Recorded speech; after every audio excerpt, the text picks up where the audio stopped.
Bonjour les cinéphiles. Sans aucun doute, cette année a été la meilleure pour les fans de genre fantastique, car nous avons pu voir de superbes nouvelles séries d'aventures fantastiques, qui nous ont entraînés dans leur monde imaginaire. Dans cette vidéo, nous allons donc faire un classement des 10 meilleures séries fantastiques sorties en 2022.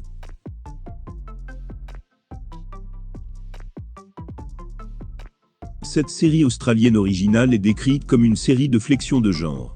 En effet, elle traverse les genres comédie, romance et thriller d'horreur. Gary, un homme hypersensible, a du mal à subvenir aux besoins de sa fille depuis la mort de sa femme. De son côté, Marie, une jeune femme joviale, a un secret qu'elle ne peut se résoudre à partager avec quiconque. C'est alors que l'univers les fait se rencontrer pour une raison qui est encore inconnue. Tout ce que nous pouvons dire, c'est félicitations à l'équipe de production et à la distribution pour l'un des plaisirs visuels les plus originaux et les plus inattendus jusqu'à présent cette année. Félicitations également pour ne pas faire traîner la série, dont les 6 épisodes de 30 minutes chacun suffisent pour que la première saison nous présente 3 personnages très intéressants, avec suffisamment de développement d'intrigue. En ce qui concerne la deuxième saison de la série, rien n'a encore été annoncé officiellement, mais nous avons de bonnes raisons de croire que la série sera de retour pour une autre virée.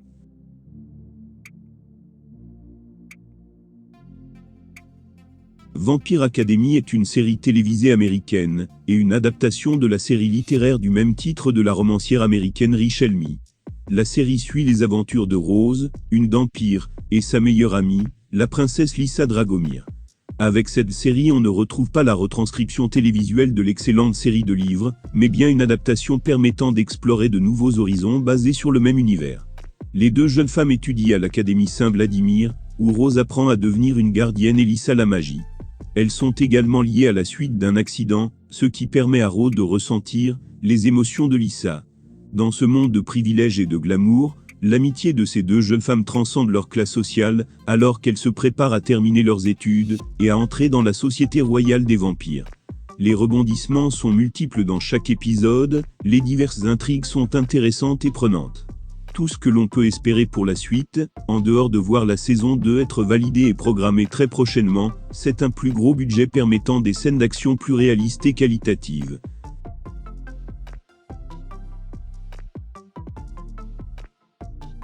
L'Heure du Diable est une série télévisée dramatique britannique créée par Tom Moran et produite par Steven Moffat via sa société de production.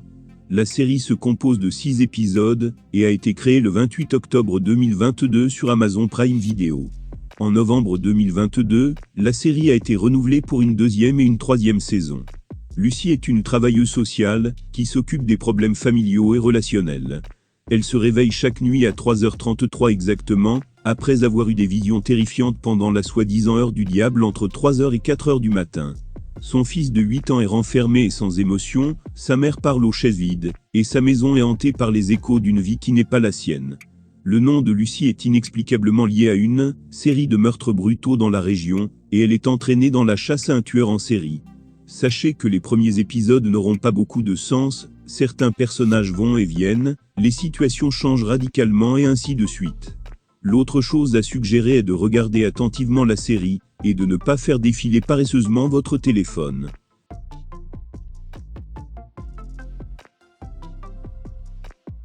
C'est une série télévisée dramatique fantastique britannique créée par Joey Barton pour Netflix. Nathan, 16 ans, est le fils illégitime de la sorcière la plus dangereuse du monde.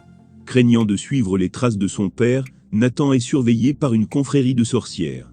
Mais au moment où les frontières entre le bon et le mauvais s'effilochent, Nathan va découvrir qui il est, et partir à la recherche de son père. Ainsi Nathan se retrouve être la cible d'une chasse aux sorcières des temps modernes. Dans de nombreuses séries, vous pouvez ignorer certaines scènes inutiles, et elles sont ennuyeuses à regarder, mais ce n'est pas le cas pour celle-ci. Chaque scène est significative, et fait avancer l'intrigue. Si vous aimez la fantaisie, la magie, les sorcières, et tout ce qui s'y rapporte, alors vous devez la voir absolument. Des effets CGI exceptionnels, des arrière-plans immersifs, et des cinématiques artistiques rendent le visionnage plus agréable. Pour être honnête, ce genre avait été exploré plusieurs fois auparavant. Cependant, la version de Joey Barton est définitivement unique et très créative. Il a sa façon de relier plusieurs histoires ensemble sans dérouter le public. De plus, la chimie entre les acteurs principaux est clairement visible. C'est l'une des meilleures séries sur Netflix en ce moment.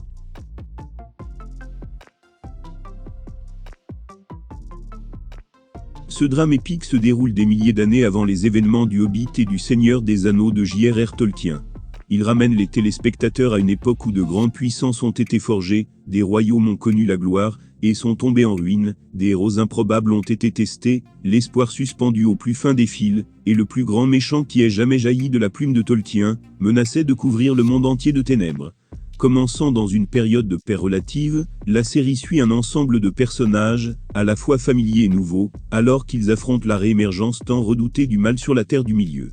Des profondeurs les plus sombres des monts brumeux, aux forêts majestueuses de la capitale des elfes de Lindon, au royaume insulaire à couper le souffle de Numénor, jusqu'aux confins du monde, cette série nous promet une aventure épique. Bien que le ton soit différent des films du Seigneur des Anneaux, et ce doit être le cas, car il s'agit d'une période très différente, et d'une histoire très différente, cela donne l'espoir que le reste de la série tiendra réellement sa promesse, et fera justice à l'œuvre de Tolkien. Dans l'ensemble, l'écriture est très bonne, les dialogues sont généralement excellents, et le jeu des acteurs est bon à excellent. Les visuels sont spectaculaires, pendant que les idées sont familières à certains endroits et fraîches à d'autres.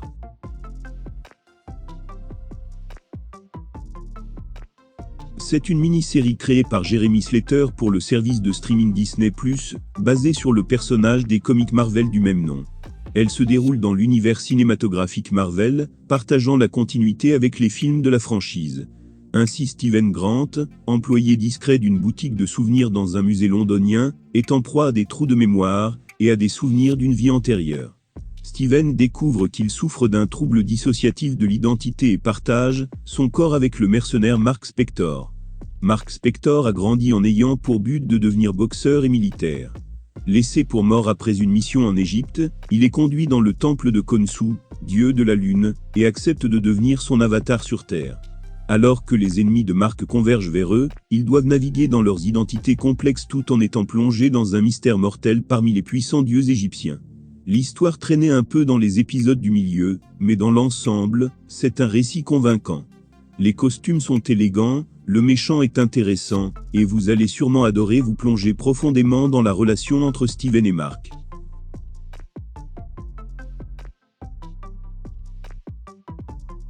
Se déroulant dans un pays fictif appelé Daeo, la série parle de l'amour et de la croissance de jeunes mages, alors qu'ils surmontent leur destin tordu en raison d'un sort magique interdit connu sous le nom d'alchimie des âmes, qui permet aux âmes de changer de corps.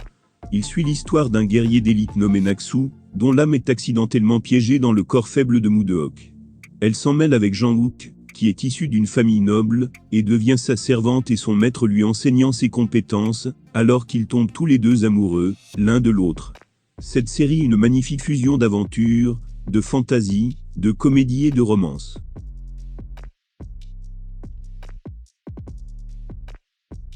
Morpheus, le roi des rêves, un des 7 infinis, se retrouve capturé dans le sous-sol d'un manoir en 1916, et ce pendant près de 106 ans. Son emprisonnement cause dans le monde une épidémie de maladies du sommeil.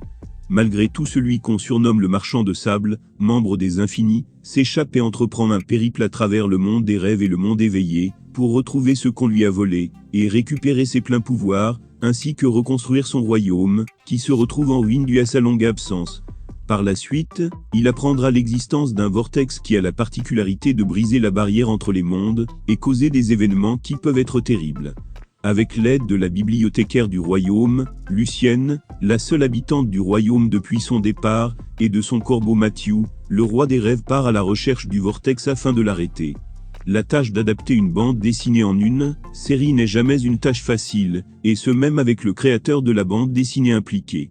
Cependant, cette série est un exemple de la manière parfaite d'adapter une bande dessinée. Elle est respectueuse du matériel source, tout en permettant à l'histoire de s'adapter et de prendre vie. Le choix des acteurs ici est incroyable, et il est triste que certains des personnages aient une apparition trop brève dans la série.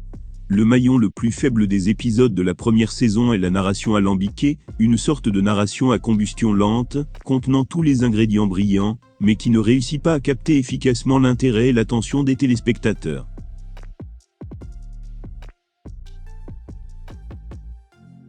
Mercredi est une série télévisée américaine qui est en cours de diffusion depuis le 23 novembre 2022 sur la plateforme Netflix.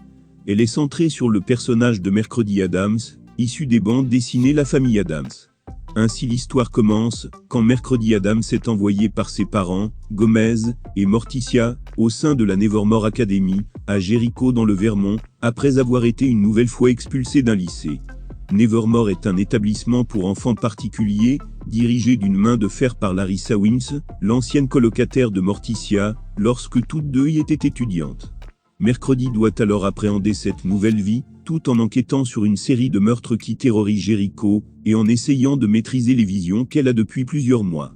Alors que la plupart des gens pensaient que la série allait être horrible, comme la plupart des adaptations de Netflix, ils se sont retrouvés à rire, et à apprécier le travail de caméra, les vêtements, les couleurs, et le jeu des acteurs. La façon dont tout est coloré et vibrant alors que Mercredi est juste incolore et sans émotion fait qu'elle ressort tellement déplacée. Vous pouvez presque sentir à quel point elle déteste presque tout. Elle est intelligente, pleine d'esprit et honnêtement un peu effrayante. Si vous étiez fan de Mercredi Adams avant de découvrir la série, ou si le personnage est nouveau pour vous, cette série vous fera craquer.